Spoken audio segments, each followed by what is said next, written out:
Second time in 4 years, Northwestern is the field hockey national champs, and both titles came on the same field. They won it in 2021 in Ann Arbor, topping Liberty. Won it again Sunday in Ann Arbor, destroying St. Joe's 5-0. Cats finished the season with an amazing 23-1 record, outscoring their 4 NCAA tourney opponents 18-4.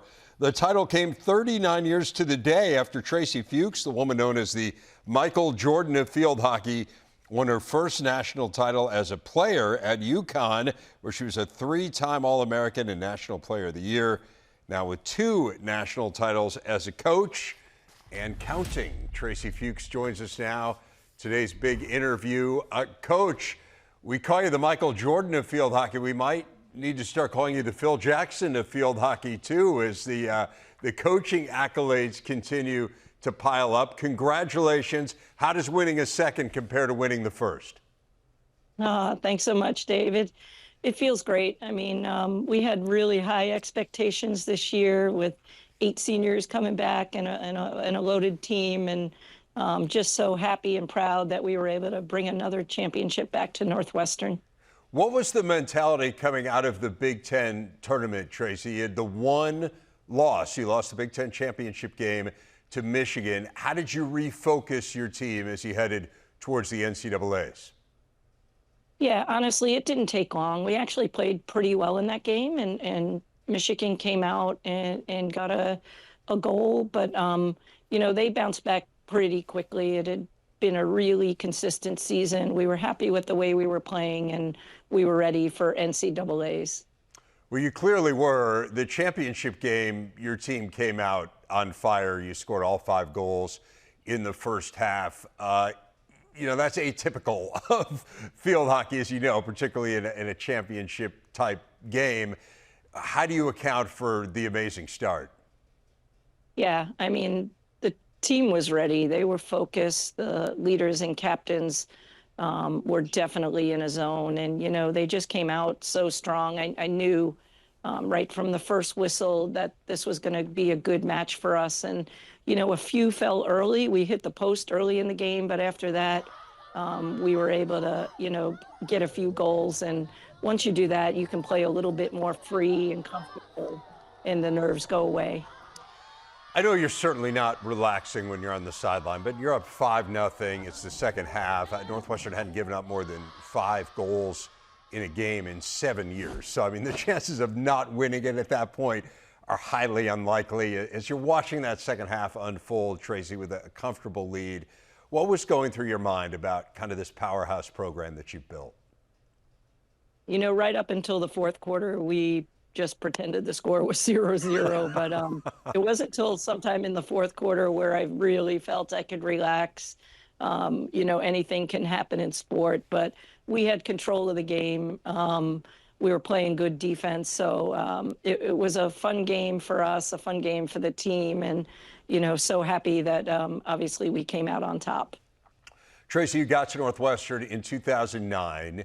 You didn't make the NCAA tournament for the first time until 2014, and now you look at this last decade, and it's just been amazing. This was the 4th straight year Northwestern's been in the national championship game. How do you account for what has happened here? Like, how do you go from being a very good program to the best program in the country? Yeah, I mean, I attribute a lot of it to my staff. We've been together for 7 and 9 years. When we recruit, we go after the top players, and obviously Northwestern sells itself. And it, you know, it takes time to build a culture, to build a championship team, and, you know, we did it the right way, and, you know, hopefully, you know, it's here to stay for the next decade or so. Northwestern has some real powerhouse women's programs. Obviously, Kelly Amanda-Hiller's had incredible success with the lacrosse program. Kate Drohan in softball. They got a new stadium coming online, which is going to be amazing. Emily Fletcher in golf. You can kind of go down the list. Why do you think Northwestern has been such a good place for women's athletics?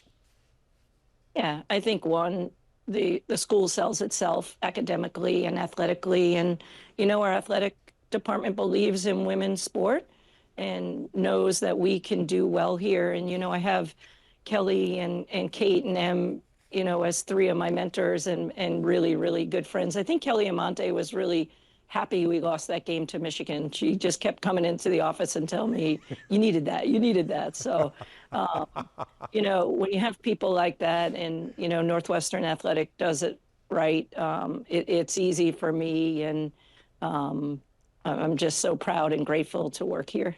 How much do you lean on one another for advice? A lot. I mean, ever since COVID, the coaches really have come together and bonded and really bounced stuff off of each other. We've got a great hallway over at Walter with the soccers and lacrosse, so cross country. So, we all go through the same things. It's a different sport, but there's so much more than coaching than just going out there and doing the X's and O's. So amazing group of people that I work with.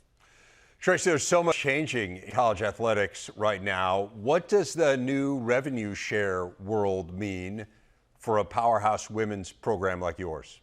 Nobody's really sure what it looks like down the road. I know Northwestern is going to support their women's athletes as they always do, but it's kind of up in the air. It's like we don't know what NCAA field hockey or anything's going to look like in 5 years. So you just have to go out and do your day-to-day and, hope that down the line that your sport and your team is valued. And I'm sure Northwestern is going to do it right. Any special plans for celebrating the title? I mean, like, do you go on a cruise? Do you have a spa day? I mean, is there something that you're going to do for yourself, or is it just simply back to the grind? No, I'm going to take a little break here. It's been a long year for me, along with Maddie and Ashley, who are all through the Olympics. But I do get to sing at the Wrigley game on Saturday, so I better heal my voice a little bit for the seventh inning stretch at a football game. And then I'm going to go take a nice vacation in Arizona sometime in December and, just be home for the holidays with my family and just enjoy life for a little bit. Outstanding. Well-deserved. Good luck with the singing on Saturday. I've been there. It's a little bit of pressure, just so you know, when you look out on that crowd. It'll be fun. It'll be fun. I'll practice. I'm sure it will be. Hey, this has been great. Tracey, congratulations on yet another amazing national championship. We really appreciate your time. Yeah, thanks so much for having me, everybody. Go Cats.